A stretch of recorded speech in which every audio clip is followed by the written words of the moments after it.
Bună, dragilor, și bine ați venit la o nouă citire. Dacă titlul te-a atras, înseamnă că ai aici cu siguranță un mesaj pentru tine. Îți mulțumesc pentru că mă urmărești, îți mulțumesc pentru că mi ești alături. Dacă vrei și tu o astfel de citire, găsești oricând gratuit doar pe aplicația de tarot și astrologie Cristina Zurba, disponibilă atât pe iPhone cât și pe Android. Ok, una caldă, una rece. Din ce văd aici, uite, e cineva care face un drum către tine, da? Sau pentru unii poate să însemne și o veste bună care vine de la drum. Mai văd că în această perioadă ai șanse foarte mari să rezolvi o situație care ține fie de o mașină, fie de o călătorie importantă. Însă ce mai văd e că ești într-o perioadă a vieții tale în care, pe de o parte, lucrurile pot fi bune, da? Pentru că văd aici succes, recunoaștere, bucurie, armonie. Pe de altă parte, văd o situație mai întunecată, mai complicată. Da? Hai să vedem. În plan personal, da, deci se explică, da? Treci printr-o furtună, da? Fie împreună cu partenerul, fie are legătură cu prietenii, familia. Este o perioadă puțin critică, da, pe care o văd eu. Pe de altă parte, văd și pe cineva care parcă e mai nervos, tună și fulgeră, spune tot felul de lucruri, reacționează într-un mod ciudat. Apoi avem inelul, deci o întâlnire cu o persoană dragă ție. Sau mai poate să însemne aici și o propunere de dragoste. Da? Unii poate intrați în contact cu cineva care vrea să se apropie mai mult de voi, iar în alte cazuri văd aici că sunteți într-o perioadă complicată privind o relație de cuplu sau poate să fie o relație complicată în jurul vostru, da? Cum ar fi aveți niște prieteni sau poate un cuplu din familie, cineva trece prin niște momente puțin complicate. Bun. Hai să vedem despre ce e vorba. Ce e cu această furtună? Ei, are legătură, da, fie pentru unii cu un triunghi amoros, fie are legătură cu niște prieteni, da, sau un grup mai mic de oameni din care faceți parte. Pentru unii pot fi și niște discuții aici care pleacă de la bani. Da? Pentru că, uite, avem și un rege de spade, deci o persoană mai vicleană, cineva care își urmărește interesul. Mai văd de asemenea și o legătură cu o zodie de aer, Gemeni, Balanță, Vărsător.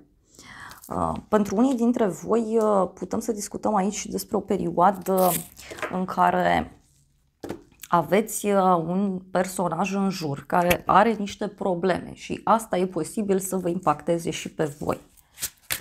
Poate cineva care are probleme cu niște rude, cu cineva.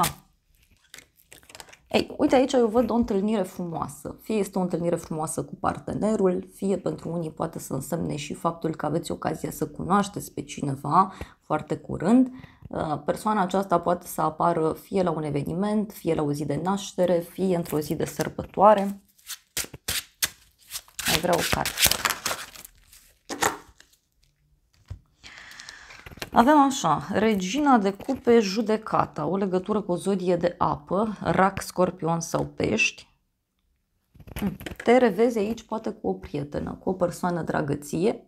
Cineva își dorește să reia legătura cu tine, dar pentru unii văd aici clar o veste mare, este o veste bună, care poate avea legătură și cu un grup de prieteni, da, din care faceți parte.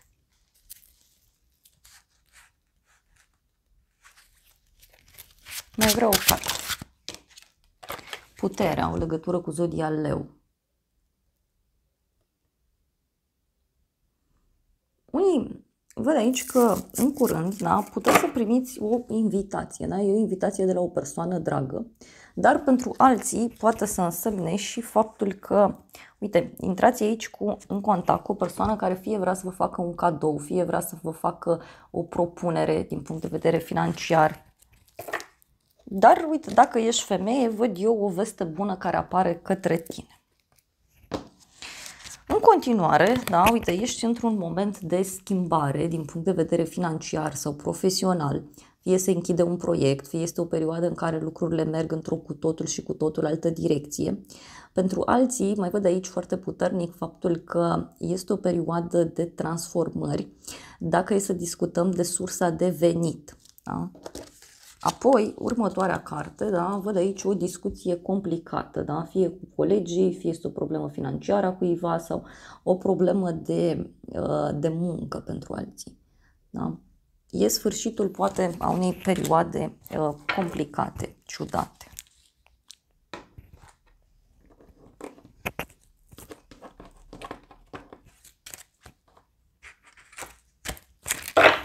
Hai să vedem ce e cu acest sfârșit. Steaua, o conexiune cu zodia Vărsător. Pentru unii văd aici și o noutate care a apărut, da? Dar poate să însemne și un adevăr, da? Pe care l-ai aflat. Roata destinului. Uite, văd totuși și un noroc aici. E un noroc foarte mare pentru tine, care fie ține de zona de online, fie ține de străinătate. Pentru unii parcă are legătură cu ceva nou, ceva inovativ. Însă văd clar că din punct de vedere profesional sau financiar, e ca și cum apare o soluție, apare acea lumină de la capătul tunelului, apare speranța pentru tine și văd clar o schimbare de destin sau o transformare foarte, foarte puternică. Hai să vedem în continuare ce-i cu șoarecii ăștia aici. 2 de spade, da? Adică și cum nu știi ce să spui, nu știi încotro să te duci. De ce? Să vedem de ce. Justiția, o legătură cu zodia Balanță. Poate să însemne și o persoană care e nedreaptă aici și care vă dă o veste, dar pentru alții poate să însemne, bineînțeles,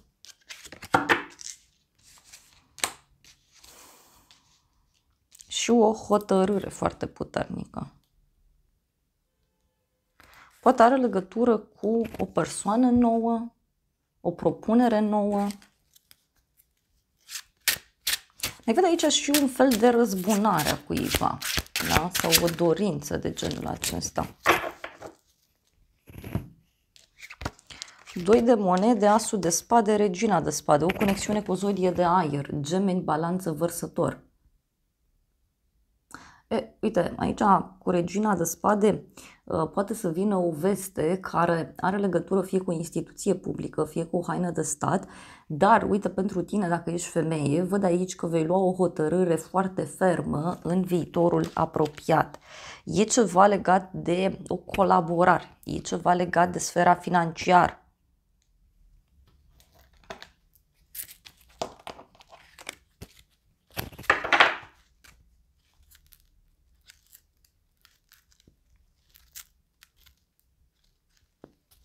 Poate e ceva legat și de un drum pentru unii dintre voi.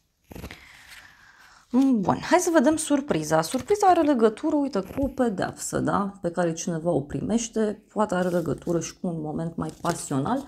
Surpriza, uite, are legătură cu o rivală, da? Cineva care vă dă o veste sau poate surpriza are legătură cu o persoană mai complicată.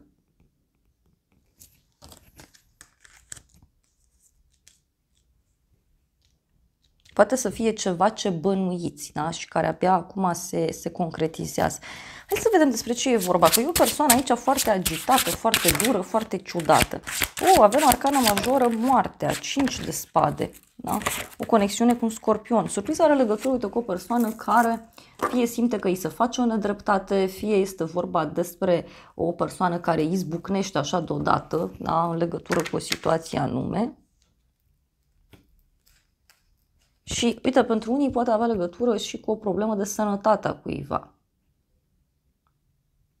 Sau cineva care nu acceptă un sfârșit, nu acceptă o hotărâre. Mai vreau o carte. Temperanța. Poate este o persoană care, pe de o parte, izbucnește, îți spune ce are de spus și, pe de altă parte, parcă vrea împăcare, da? Parcă vrea liniște. Un personaj aici care suferă destul de mult, văd eu. Mai vreau o carte. Cineva care are niște probleme financiare, da? Sau poate pentru unii să fie vorba despre o persoană care își caută un echilibru.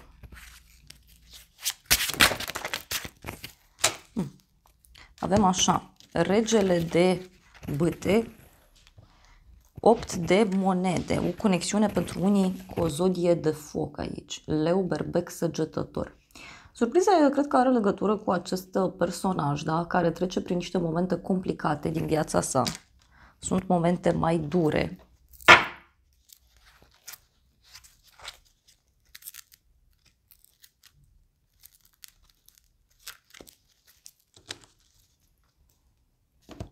Hai să vedem ce spune și tarotul meu, da? Pentru că văd clar aici o nedreptate, o problemă a cuiva. Surpriza.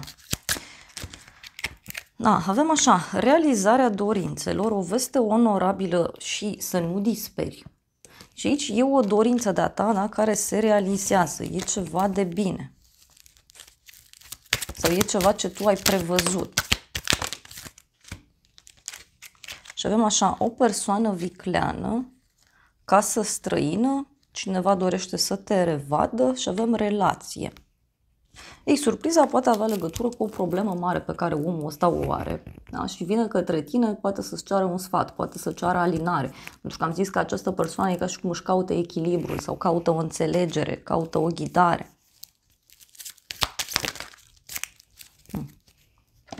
Dragoste sinceră, musafiri și proces și judecată. Ei, eu așa cred că e cineva care vrea să-ți vină în vizită din senin, tocmai pentru a primi această alinare, da? Această veste bună.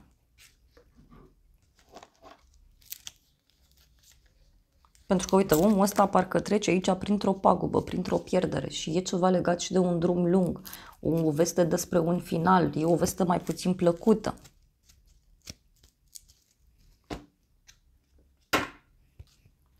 Hai să vedem ce spune și oracolul cu surpriza asta.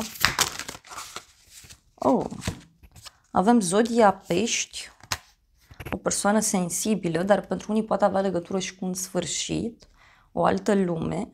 Și avem casa nouă, da? Deci poate e ceva legat de o călătorie îndepărtată. Mai avem aici zodia Săgetător.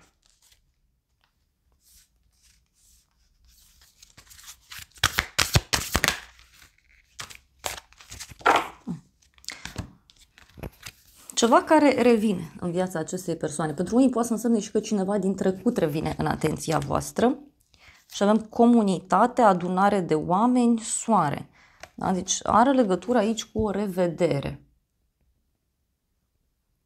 Poate te revezi cu această persoană undeva într-o adunare de oameni. Sau mai poate să însemne și că cineva din jurul tău are un moment important în viața sa și e puțin critic, da? Nu prea știe ce să facă și atunci vine către tine. Dar e clar că acest personaj e tare ciudat. Hai să vedem ce spune și oracolul ăsta.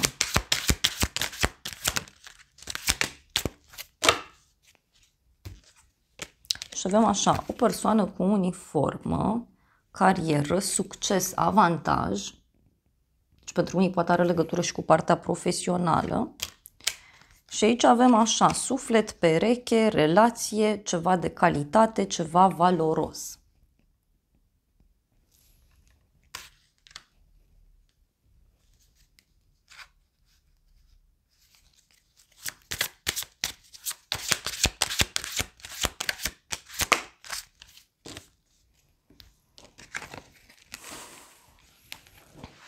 Cineva care, sau mă rog, o persoană care îi place să dețină controlul, da? Este o persoană matură, stabilă, sigură pe ea.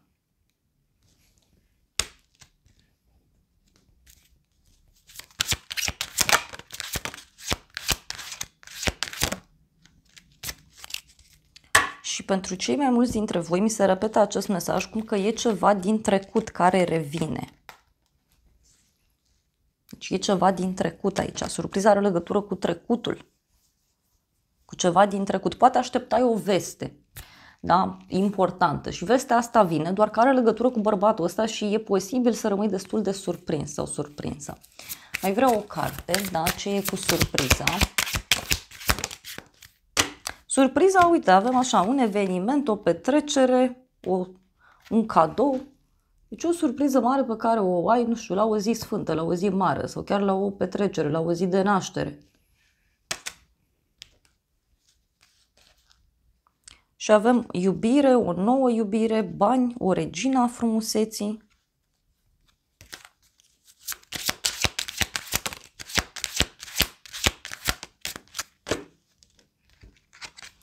că e un conflict aici la care asistați voi. Da? Văd o femeie mai rece și o femeie mai dulce, mai blândă, mai iubitoare. Deci e ceva legat și de două persoane din jurul vostru. Da. Hai să mai vedem o carte. Avem feminitate, sacru feminin, numărul 38, foarte important, 83, 3, 8, 11, 2. Apoi avem alianță, numărul 28. Poate surpriza are legătură cu o propunere pe care cineva ți-o face. Pentru alții poate avea legătură cu o relație, da? O femeie și o relație.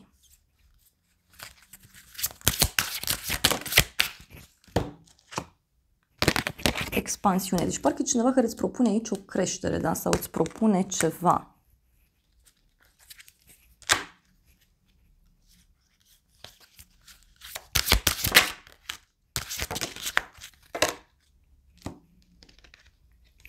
Asociere, regenerare, creștere spirituală. Parcă e cineva care îți propune aici împăcarea. Da? Sau cineva îți propune să reluați legătura, să reluați o prietenie, o colaborare. Da? Pentru unii poate să însemne și o persoană care are niște probleme și care vrea neapărat să reia legătura cu voi. Dar, repet, personajul ăsta are o problemă. O problemă destul de puternică. Hai să vedem ce spune și acest oracol. Avem așa, nu știi cât de greu mi-a fost să renunț la tine, nu mai știu să fiu fără tine, mă trezesc cu tine în gând. Da, deci e cineva care ripostează, cineva care nu poate să uite, cineva care nu poate să treacă peste. E ca o obsesie aici.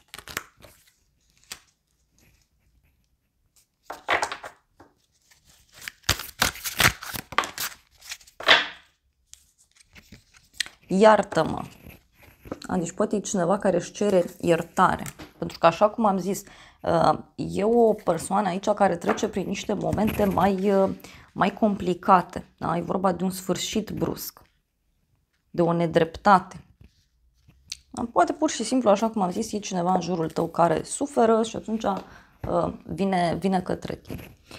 Da, dragilor, acestea au fost previziunile de această dată. Eu vă mulțumesc pentru prezență, vă îmbrățișez cu drag. Sper din suflet să vă fie de folos informațiile și să ne revedem cu bine și data viitoare. Eu vă doresc să aveți parte de o zi sau de o seară cât mai frumoasă.